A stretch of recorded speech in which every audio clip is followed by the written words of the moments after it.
যাব ওলালোঁ। চাওকচোন চকুটো মোৰ ইমান ফুলিছে, তাকে কৈ আছিলোঁ। ডিউটিলৈ গ'লোঁ, যাই কিনে চাওকচোন অপিডিত তাই মোক মানে মাতি আছে, তাইক মই ল'ব লাগে। অৱশেষত লৈয়ে ল'লোঁ তাইক মই।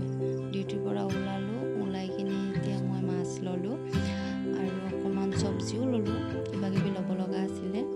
এতিয়া ৰুমলৈ আহিলোঁ, আহি কিনে এইটো মাছটো ভাজি দিলোঁ মই। ভাজি কিনে হৈয়ে গ'ল। এতিয়া ভাতটো বনালোঁ, বনাই কিনে চব্জিটো কুটি কিনে ৰাখি দিলোঁ মই। এতিয়া বনাম আৰু এইখিনি বনালোঁ, বনাই কিনে অকণমান মাজতে গাও ধুই আহিলোঁ। ইমান গা ধুই কিনে কি হ'ব, উপায় নাই, ইমান গৰম বাপৰে, ঘামি চামি কিবা হৈ গৈছোঁ। চাওঁ চব্জিটো কেনেকুৱা হৈছে, খাব পৰা হৈছেনে হোৱা নাই চাই লওঁ। হৈয়ে গৈছে। এতিয়া ভাতটো মই একেলগে খায়ে দিম, কিন্তু ইমান কষ্ট। খালোঁ ভাতটো মই, খাই কিনে দিনত পানী দিয়া নহয় নে, এতিয়া পানী দিলোঁ অকণমান।